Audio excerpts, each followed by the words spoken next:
Muy bien, continuamos revisando entonces el capítulo 2 del libro Microeconomía de Vial y Zurita, capítulo que hace referencia a teoría del consumidor.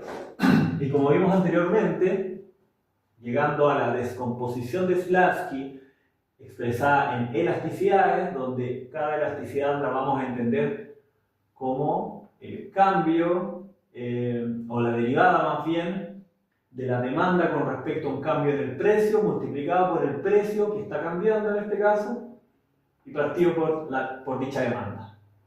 Y a su vez, en esta expresión que es la descomposición de Lasky, aparecía un alfa i que lo íbamos a definir como la proporción de gasto del ingreso, o la proporción del ingreso más bien que se gasta en un bien determinado. ¿Cuánto del ingreso se gasta en un bien determinado? Es lo que nos dice ese alfa. Y entonces veíamos que el efecto total se descomponía en dos efectos, entendidos por estas dos elasticidades, y que solamente aplicaba para la demanda marshalliana, puesto que la demanda egipciana es puramente efecto sustitución porque no está expresada en función del ingreso. Ahora, con estas definiciones, la definición de elasticidad, ya sea precio propio o precio cruzada, eso es lo que quiere decir que esto es IJ, es decir, nos quiere decir que J podría ser igual a I o no, o distinto de I. Podríamos tener acá elasticidad 1,1, o podríamos tener elasticidad 1,2, y eso es lo que nos dice esta generalización, y eso para dos bienes. Si fuese 1,1 sería una elasticidad precio propia, si fuese 1,2 sería elasticidad cruzada. En la elasticidad, el primer subíndice hace alusión a la demanda y el segundo subíndice hace alusión al precio. Entonces, demanda del bien I con respecto al precio J. Eso para todos los casos. Por eso, en el caso de la elasticidad ingreso, es el segundo subíndice que se reemplaza por una M, que sería el cambio en otro parámetro, no es el precio del bien 1, no es el precio del bien 2, sino que es el ingreso. Habiendo hecho esas definiciones y habiendo reforzado esos términos, podemos ahora llegar a lo que se conoce como agregación de Engel de la siguiente forma. Agregación de Engel. Vamos a partir de la restricción presupuestaria, que sabemos que cuando se cumple con igualdad, nos dice que M es igual. Esto lo vamos a formalizar para n bienes. Rige, obviamente, si rige para n bienes, rige para 2, que es el caso usual que generalmente analizamos, pero tal como acá hemos generalizado con I con J, que pudiesen ser dos bienes o más, lo vamos a hacer en este caso. Entonces tenemos la sumatoria partiendo de un bien, I sería el primer bien, y puede llegar hasta n bienes, ¿cierto? De PI, XI. Entonces, que esto es lo mismo para dos bienes si tuviésemos P1, X1 más P2, X2, y si es para n bienes, ¿cierto? Esto llega hasta XN. Entonces, si derivamos esta restricción presupuestaria, que se cumple con igualdad, la derivamos con respecto a el ingreso, a un cambio en el ingreso, tendríamos entonces la derivada de m con respecto a m es igual a 1. En el lado izquierdo tendríamos 1. Y en el lado derecho, porque lo que está multiplicando a m, ¿cierto? Es 1 por regla de derivación. Y en el lado derecho tendríamos podemos poner el operador de suma antes, ya que la derivada no se la vamos a aplicar al operador, sino que a la demanda. Y en estricto rigor podríamos también separar el precio, porque el precio no cambia, estamos derivando con respecto al ingreso, manteniendo los precios fijos.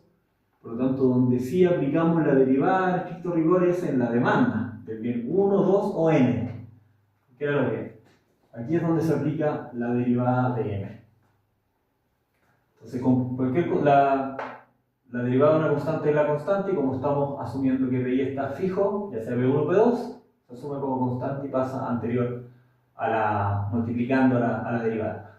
Y entonces ahora que tenemos expresado estas formas, decimos esta parte del término básicamente todo esto es una suma, es decir, acá tenemos un polinomio, tenemos el polinomio de n términos para n bienes, y diríamos, esta parte es similar a lo que tenemos acá, es decir, la derivada de una demanda con respecto al ingreso. Y si quisiésemos construir una elasticidad, nos faltaría la m arriba y la demanda abajo. Y eso lo podemos construir de la siguiente forma. Podríamos multiplicar, para no cambiar el lado izquierdo, que es igual a 1, podríamos multiplicar por m y dividir por m. Y eso es igual que multiplicar por 1. Y si hacemos eso, tendríamos derivada de i respecto a m por m partido por e. Y podríamos además multiplicar nuevamente por 1, en el lado izquierdo igual estamos multiplicando por 1, por m partido m, pero como es 1 sigue siendo 1. No es necesario escribirlo. Entonces podríamos nuevamente multiplicar por 1, pero ahora por xy partido xy. Porque queremos introducir este término para construir una elasticidad de ingreso para cada uno de los bienes que hay en esta suma. Entonces ahora, en esta parte agregaríamos xy.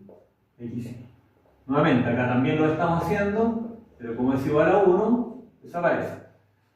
Y entonces, ahora podríamos construir la elasticidad. Necesitamos multiplicar por m y dividir por la demanda. Es decir, necesitamos esta m y esta demanda. Nos quedaría sumatoria n igual 1, pi, que es ese pi, alfa xy igual a m, multiplicamos por m y dividimos por xy. Y ahí tenemos nuestra elasticidad de ingreso para cada uno de los bienes. Este pi lo vamos a escribir un poco antes. Entonces, ¿qué nos está sobrando? Ocupamos de esto, ocupamos el m que estaba en el numerador y el xy que estaba en el denominador. Nos falta un m que está en el denominador, que lo vamos a escribir acá. Nos falta un xy que está en el numerador, que lo vamos a escribir acá. Y esta parte, que está multiplicando a la elasticidad que construimos, es precisamente nuestro alfa. Exactamente lo mismo. Entonces, es la proporción del ingreso que se gasta en el bien I. Por lo tanto, lo que tenemos como igualdad sería igual, si esto es alfa, sería la sumatoria de los alfas, alfa i en este caso, por, elasticidad ingresos para los bienes. Elasticidad ingresos. Entonces, esto se podría entender como la suma ponderada, este es el ponderador, la proporción del ingreso que se gasta en el bien es el ponderador. La suma ponderada de las elasticidades ingresos de una canasta es igual a 1. ¿Y por qué es útil esta expresión que es la agregación de ella?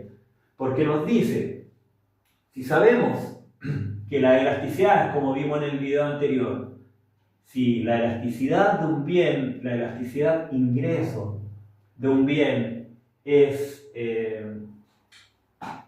mayor, vamos a escribirlo acá, si la elasticidad ingreso de un bien es mayor a 0,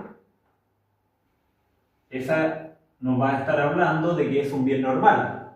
¿Por qué es un bien normal? Porque si cambia nuestro ingreso, es decir, si cambia positivamente y si sube nuestro ingreso, la demanda de ese bien sube en la misma dirección, aumenta.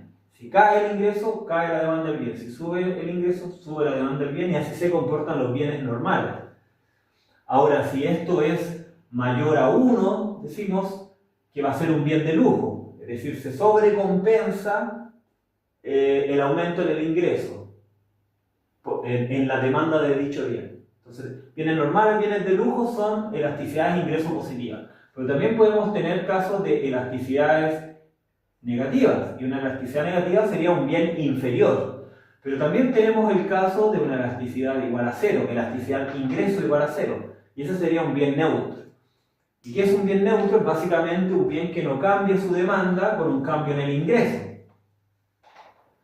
Son bienes neutros cuando en la demanda marshalliana, que es la única que se expresa en función del ingreso, no aparece n, no está en función de ese parámetro.